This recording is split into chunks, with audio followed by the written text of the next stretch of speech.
નમસ્કાર વિદ્યાર્થી મિત્રો.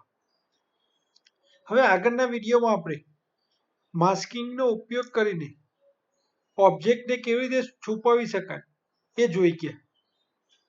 હવે આ વિડીયોમાં માસ્કિંગનો જ ઉપયોગ કરીશું, પણ ઓબ્જેક્ટને પુનઃ દર્શાવવા માટે પણ આપણે માસ્કિંગનો ઉપયોગ કરી શકીએ છીએ, જે આજે પ્રેક્ટિકલ દ્વારા એનું જોઈશું. કેનવાસમાં આપણે એક નવી ફાઇલ બનાવીને Ctrl+I કમાન્ડ આપીને ઇમેજ આયાત કરીશું. જે આગળ ઇમેજ આયાત કરેલી એ જ ઇમેજ આપણે આયાત કરીને આગળનું પ્રેક્ટિકલ જોઈશું. આ રીતનું પ્રેક્ટિકલ બનાવવાનો પ્રયત્ન કરીશું આપણે. તો સિન્ફિંગ ચાલુ કરીશું પહેલા.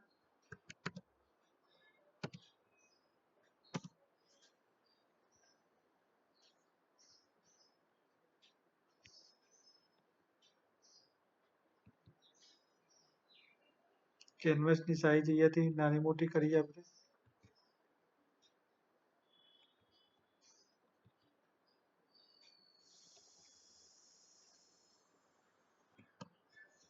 Ctrl+I અથવા તો અહીંયા કેરેટ ઉપર ફાઇલમાં જઈને ઇમ્પોર્ટ. તો આપણે જ્યાં આગળ ઇમેજ સેવ કરેલી હોય એને માનો કે અહીંયા આપણે ઇમેજીસ ઓપન કરવી છે, તો ઇમેજ ઉપર ક્લિક કરીશું. ઇમેજની સાઈઝ ચેન્જ કરવા માટે લીલા ટપકા છે, માઉસની લેફ્ટ ક્લિક દબાવી રાખીને આ રીતે એની સાઈઝ આપણે ચેન્જ કરી શકીએ.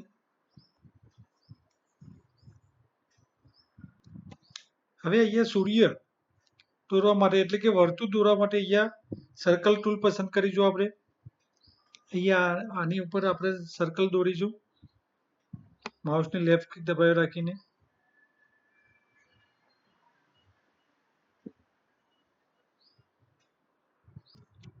સર્કલને થોડુંક મૂવ કરવા માટે ટ્રાન્સફોર્મ ટૂલ પસંદ કરીશું. આ રીતે અડધી સાઈઝમાં બારીના અડધા ભાગમાં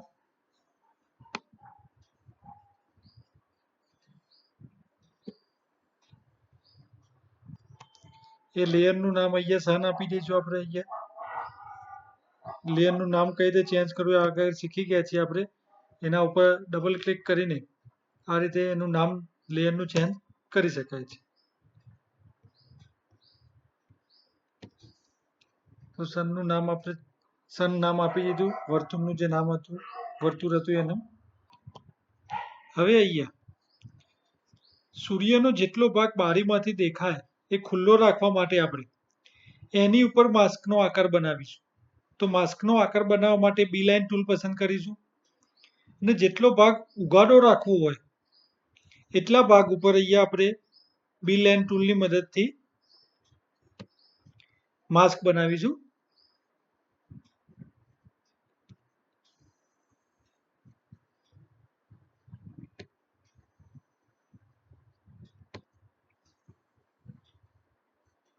છેલ્લે અહીંયા રાઈટ ક્લિક કરીને લો બી લાઇન. તો વિદ્યાર્થી મિત્રો તમે જોઈ શકો છો જેટલા ભાગમાં બી લાઇન ટૂલ વડે માસ્ક બનાવેલું છે એટલો ભાગ જ આપણને દેખાશે, બાકીનો ભાગ દેખાશે નહીં. બારીમાંથી જોતા હોઈએ એવું લાગે એના માટે. આગળના વિડીયોમાં આપણે કેવું કર્યું, જે ભાગ સંતાડવાનો હતો એના ઉપર માસ્ક દોર્યું, જ્યારે અહીંયા આ વિડીયોમાં જે ભાગ દેખાડવાનો છે એ ભાગ ઉપર માસ્કનો આકાર બનાવ્યો છે બી લાઇન ટૂલ વડે. હવે જ્યાં માસ્ક બનાવ્યું એનું આપણે નામ ચેન્જ કરી દઈશું. તો એને માસ્ક નામ આપી દઈશું. એના ઉપર ડબલ ક્લિક કરીને બાકીનું લખાણ ડિલીટ કરીને માસ્ક, એન્ટર કી આપવાનું.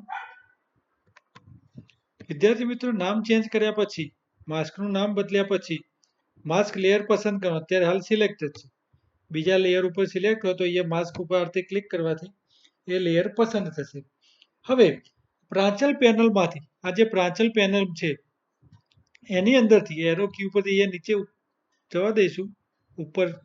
તો અહીંયા ઇન્વર્ટ ઓપ્શન આપેલું છે. ઇન્વર્ટ ઓપ્શન છે એને સિલેક્ટ કરવાનો છે, એના ઉપર ટિક માર્ક કરવાનું છે. તો આ ભાગ સિલેક્ટ થઈ ગયો. તો વિદ્યાર્થી મિત્રો તમે જોઈ શકો છો એનો આઉટપુટ અહીંયા જે આકૃતિ બુકમાં 5.26 આપેલું છે એ પ્રમાણે જેટલા ભાગમાં માસ્ક બનાવે એટલા ભાગમાં આપણને આપણું સર્કલ જોવા મળે છે અને બાકીના ભાગમાં પણ એનો કલર લાલ થઈ ગયેલો જોઈ શકો છો. હવે આપણે અહીંયા બ્લેન્ડ મેથડમાં આલ્ફા ઓવર પસંદ કરીશું. અહીંયા એરો જમણી બાજુ છે, એરો કી ઉપર ક્લિક કરવાથી આલ્ફા ઓવર બ્લેન્ડ મેથડમાં આલ્ફા ઓવર ઓપ્શન પસંદ કરવાનું.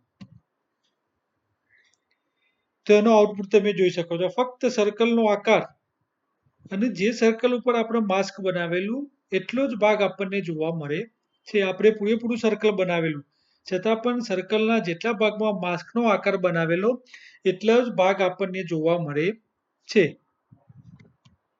હવે વિદ્યાર્થી મિત્રો, માસ્ક લેયરની નીચેના ઓબ્જેક્ટ ફક્ત જોઈ શકાય છે, કારણ કે ઇમેજ લેયર માસ્ક લેયરની ઇમેજ લેયર જે છે આ માસ્ક લેયરની નીચે રાખેલ છે. એટલે માસ્કની અસર આપણને ઇમેજ ઉપર નહીં પણ ફક્ત સન લેયર ઉપર જ જોવા મળે છે.